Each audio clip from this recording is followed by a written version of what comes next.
Attention all faculty, students, and staff. You are tuned into the unofficial, official Abbott After School recap show. Welcome back. Let's strap in and review our homework. Our homework is the show recap, and we're going to be talking about the Mother's Day episode. I'm not going to lie. When I thought it was a Mother's Day episode, I actually wasn't excited to watch, and they hit on exactly why I wasn't excited to watch it in the episode. I used to have like a distant relationship with my mom, and we are not distant anymore, but we used to be really distant, right? And this type of content, like Mother's Day content, it wouldn't necessarily trigger me per se, but I just didn't have the same jovial feeling that a lot of people universally have, and so I kind of steered away from Mama Day content. Going into this, I was like, we're gonna tune in, we're gonna see how they do it in the context of the show, and I think they did a good job on hitting on the different eras of a holiday and how we can celebrate in different ways but still honor each other. At the top of the episode,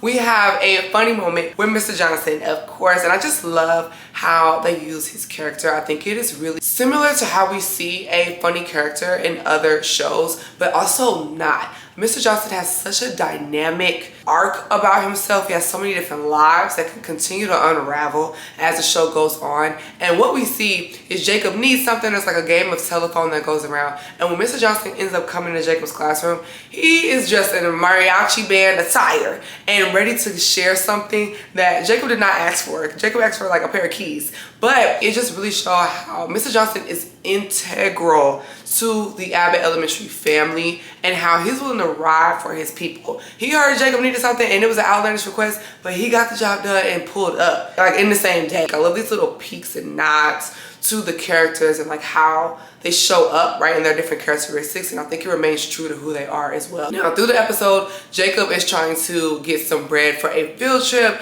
and the students are like disappointed that there isn't going to be one, and that's his thing throughout the episode. Here's the thing. I will say Jacob was like our only reminder that we are looking at a show about teachers, and I think that that was really important for me. With the shooting, we're shooting documentary style. We're leaving the school a lot more this episode, right? So we had Janine at the school district's office, that panel that Gregory and Ava went to the student's house, even though the student lived across the street. We've seen somebody's apartment. This episode, we see Barbara's home. We used to go to Top Golf, honey, a bar. We've left the school so much, and I think that it's really important to keep us within the walls because it's called Abbott Elementary, and do it tactfully. So I understand as the characters are growing, as they're making wider decisions, as they're revealing more about their personal selves and why they do the things that they do, it makes sense why we're leaving the gym, the cafeteria, the classrooms. That would grow stale after a while, but I do think that it's important that we keep the essence of like what this is, or else we're gonna go into a completely different show. I know that Quinta has said that she knows when the show's gonna end, so we could be nearing the end very soon. We could have a season or two left of the show, unclear. But if that's the case, it will make sense why we're leaving the school, because I think, as I said last episode, some of the teachers are not going to be teachers at Abbott by the time this thing is over with. So it makes sense if that's intentional. I feel a little uncomfortable with that, right? And I think that as the show nears its end, maybe we are supposed to be uncomfortable. If I think about Insecure, if one of the characters would have left LA, and Jay Ellis actually did leave Los Angeles and went to San Francisco, that you could start to feel that if that's intentional, then they're doing a great job. Because I definitely feel that like, wait, like we haven't been at the school for a minute. Then we find out that Gregory's mom passed when he was 9. Mother's Day looks a little different for him. And Barbara's mom also passed, but she passed within the last year. While they both have the same circumstance, they both have grieved, they're doing so in a very, very, very different way. When I think about Mother's Day or just any different holidays, birthdays, how you can feel about that, Christmas, a regular Tuesday, Saturday, honey, like how we feel about things, because a Saturday is experienced by every person. How you may feel on Saturday and how I may feel on Saturday could be two totally different feels. And I think that sometimes we rob ourselves of allowing others to have the floor to share about their experience, for us to learn different things, because we assume that all of us have this universal feeling or this universal experience with something just because it's universally happening on the same timeline. Barbara ends up inviting Gregory to her home, and we see that he had no interest in going. He had no interest in talking about grief and death and his mom specifically all day. And he had a ritual. He goes to Topgolf every Mother's Day and he hits some teas, okay? Barbara would not take no for an answer. She was very pushy on getting Gregory to her house. Once he was at her house, she wanted him to stay for a certain amount of time, and there was prayer and like all these things. By the end, we see that she ends up going to Topgolf, and she ends up having this breakdown because she was putting a lot of pressure on herself. It actually felt nice to get away and not have the theme of the day be the theme of her day. That was really freeing for me to recognize and remember, not even for Mother's Day, right, but for these other things in life. I'm an entrepreneur, as a creative, that I could have the same experience as other people or very similar experience, but that does not mean that I have to have the same feeling or the same vibe or the explicit same actions as those around me. And I think we all need a reminder of that. So take that away from your homework today. That was the point of the lesson. I believe that's what I took from the show. If you got something different, as always, let me know down below. And now we're going to get into who is the star pupil of this episode. Now, I'm gonna say that the star pupil is Jacob. I love that he celebrated Mother's Day. His day, he went to Mother Brunch, which is a drag brunch. He also reminded us that we were in a school, and he ended up getting a field trip for the students that was outside the box. He went within the parameters of no budget, basically, but then also used his resources, and he didn't give up, and he went about it on his own. He didn't make it somebody else's problem, even though they all worked there and it should have been everybody's problem. On the flip side, who am I sending to the principal's office this episode? Barbara, here's your slip, babe. It's you.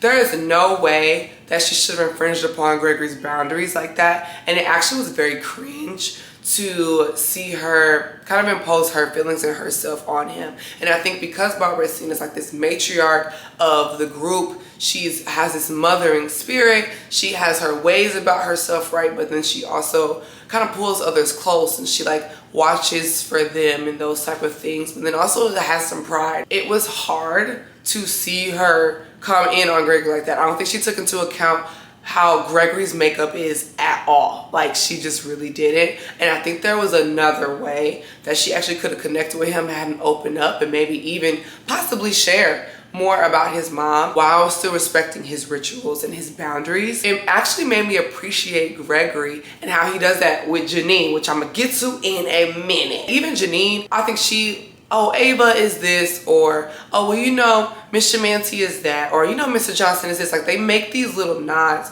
and they keep in mind, her and Gregory keep in mind the other person that they're speaking about and how they would naturally show up. And it's not in a way where the writer's trying to use the character to remind us how they would show up. It's a genuine character response, which I appreciate to the moon. I really wish that Barbara did that for Gregory, but since she did it, you in the principal's office, girl, bide your time. Now my hot take, and y'all can take this as y'all will. Hot takes could either land me in detention or I get a hall pass because y'all agree. There should be a non-corny way that we kind of do a red light, green light with people's triggers, or as we're approaching a sensitive topic about something. I don't think that it's up to us to manage other people's triggers. I don't think it's up to us to manage other people's responses to things, but I do think that we could be thoughtful in how we approach certain conversations or how we approach certain people when they are displaying a certain disposition, if they seem standoffish.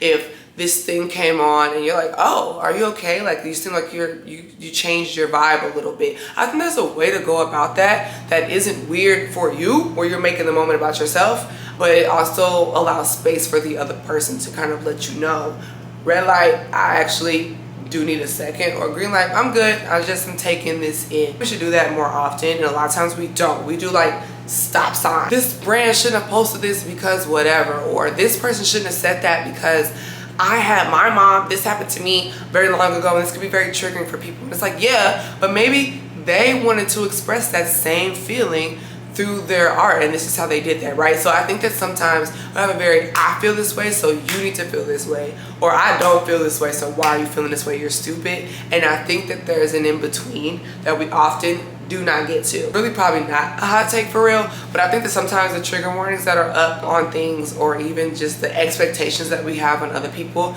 especially on social media, it's like they have to do the management for all the billions of people in the world, which is impossible to do. I think it is on us to kind of know where we are, but for the other humans, you could be kind and thoughtful and compassionate and think about the scenarios and walks of life that other people may be in. So not really a hot take, kind of a cheat, but just want to throw that out. Now, because I'm behind, I did see some spoilers, so my extra credit is a little messed up.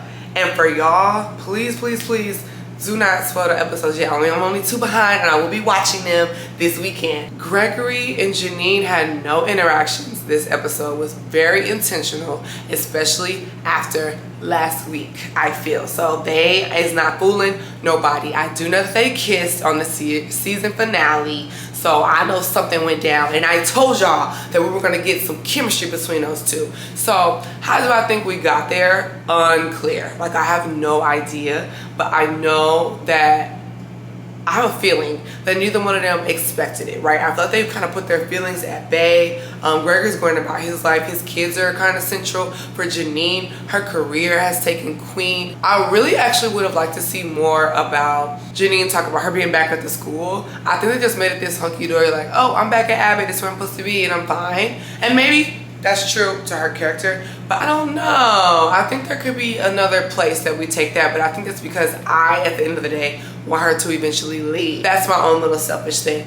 One thing that grinded my gears this episode was Ava. I told y'all I think that her character's a little flat. We could expand it a bit more. And actually, I'm watching Bridgerton, and if you look at Cressida and how they're building her out, like, she was just a mean girl, right? Now she's a mean girl with purpose. I need that from Ava quickly. You can be the funny girl, you can be the teacher, the principal who kind of don't care, who throws jabs and jokes and whatever, but it's no purpose. Why was she at the brunch with them? And I thought that they were gonna make it like they offered her, but they expect her to come, and then she came. But no, when the characters saw her there, they were like, what are you doing here? And whatever response she threw out was just the response she threw out. It didn't seem thoughtful. It seemed like we need everybody to be in this episode, so Ava pulled up to the brunch, but it did not feel genuine. The joke that she put out that Kevin Hart might be Janine's dad, then we explored that the whole episode, and then he wasn't her dad, of course. We have to see Janine kind of grapple with that, but his mother say,